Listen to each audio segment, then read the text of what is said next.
My name's Sam. I'm currently third year apprentice. All right, start with a few rapid fire questions. Favourite radio station? Triple M. Toyota, Old Mazda, school. Nissan, Ford. Toyota. You got the Prado out there. All right, Makita, Milwaukee, DeWalt, Hikoki. Makita, 40 volt, all the way. Favourite tool? Maybe just a droppy, I guess. I Yeah, don't yeah. know.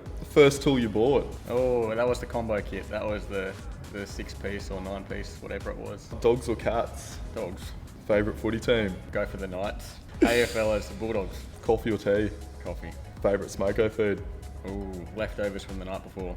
Power tools or hand tools? Ooh, haven't had to do much with hand tools, probably power tools. Stranded on a desert island, what's the one tool you need? A rum. What tool do you always take camping? Well, there's always a hammer. If you could have any superhero power to help you on site, what would it be? Oh, flying would be pretty handy. Pretty handy, yeah. Just fly the materials back and forth, that'd be sick.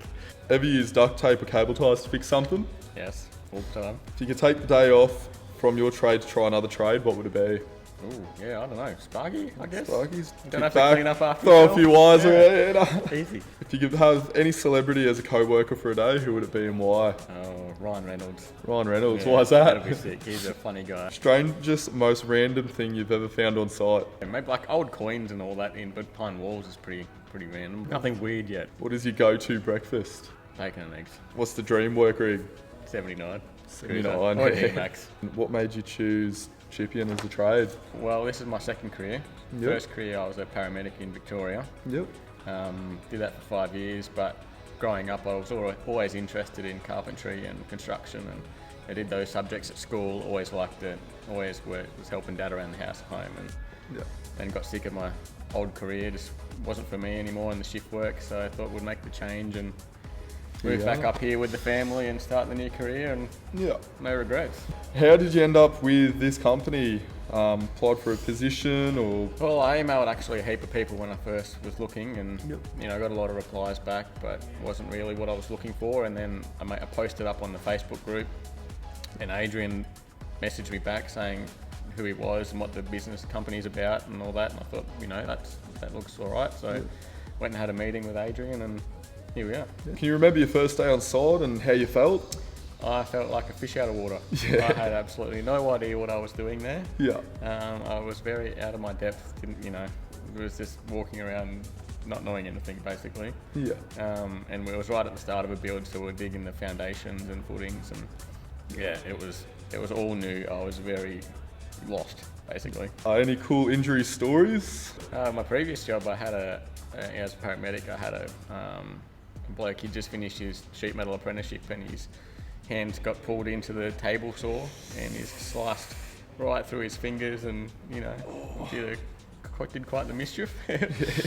Any funny workplace stories? Every day is a funny day. What's the best thing about your trade? Getting involved with a bit of everything in the industry. Like, it's not just carpentry. You're doing plastering, you're doing concreting, you're painting, you're doing basically a bit of everything. So, tiling. So yeah, you're not just doing one thing every day. It's always something different, which I love. Yeah. I'm a very hands-on person, and learning new skills, and yeah, something different every day is great. What's the worst thing about being an apprentice? What have you disliked so far? I haven't really got any dislikes really. I mean, you always, because you're not as skilled as all the tradesmen and whatever. So if you're standing around and it's a bit quiet, you always got to tidy up or carry materials and whatever. But it's not that bad. You just get it done and move on. But it's all learning. Yeah, what's your living situation like? I live at home with my wife and 2 dogs. Yep. We own our house. We've just bought a house start of last year. Yep. End of last year, whenever it was. So yeah, new homeowners. Got some things to work on around the house. Always painting and fixing something now. And How are you coping with that? With your hours and the pay as an apprentice? Yeah. Well, the pay is the pay. It's you're an apprentice. You knew that coming into the job, so you just got to cop it on the chin until you do your time and qualify. But we're getting through it. We've just got to tighten up the belt a little bit with splurging and spending on fun things. But no, it's not too bad. Tools. What's your brand and how have you managed tooling up? Well, before I started, I watched a lot of YouTube. Yeah. Of different tool brands and everyone's reviews and everything. And the Makita 40 volt was looking pretty good, and I thought there's a new platform that's going to have more tools being developed in the future. So I thought, let's go with that for the start and see how we go. It's been pretty good. More expensive than all the 18 volt stuff, significantly. Yep. But they're good tools though. They'll last forever, and can't fault them so far. Knowing what you know now, would you have any advice for someone looking to get into the trade, a new apprentice? Ask questions. Yep. Always, you're not going to know things, that's a given. Don't be afraid to ask questions. No, there's no stupid question when you start. I know you might feel like there is, but there's not. You obviously don't know anything, so ask everything. So if you're looking at buying tools, make sure you ask someone their recommendation. Otherwise, if you go out and buy something, you come back to site and it's the completely wrong thing, and you've got to go and get a second one because you've got the wrong one the first time. And take every opportunity to learn. Even if you're sweeping or whatever, cleaning up, always keep an eye out what everyone else is doing, and just take note what they're doing, what's next. There's always, you can always learn no matter what you're doing. There's stuff to learn from, and just be a sponge. Just absorb everything, and you'll smash it.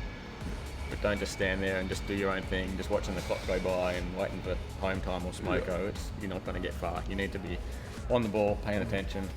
We all know apprentices are creative smoko geniuses. Any cool smoko tricks? No, I'm just a plain straight leftovers from dinner last night, and that's all me. I don't even microwave it, just straight cold from the night before. Save your coin. You're an apprentice, you don't have that much money, so you can't be affording to buy all your fancy smokos and your barmies and your iced coffees every smoko. So we all have those tough days at work where we struggle, right? What do you like outside of work to get your mental health back? Just hanging out with the family, going to the beach. I actually enjoy work. So I'll go home and I'll work on the house, or you just put your headphones in and you just go start painting the room, or have your own time, taking the dogs out somewhere, giving them a run around. I like the building the custom stuff. Like, we've got a nice big deck and we needed an outdoor kitchen dining kind of table, so I just start, you wing it and you just build this thing, and it turned out awesome. It was great. So all those things that you can't really buy in the shop, but you just make. And then you can look at it and you're like, oh yeah, I made that. So, they're the bits I like. Thank you. No dramas. Thanks for having me. Catch up. Cheers.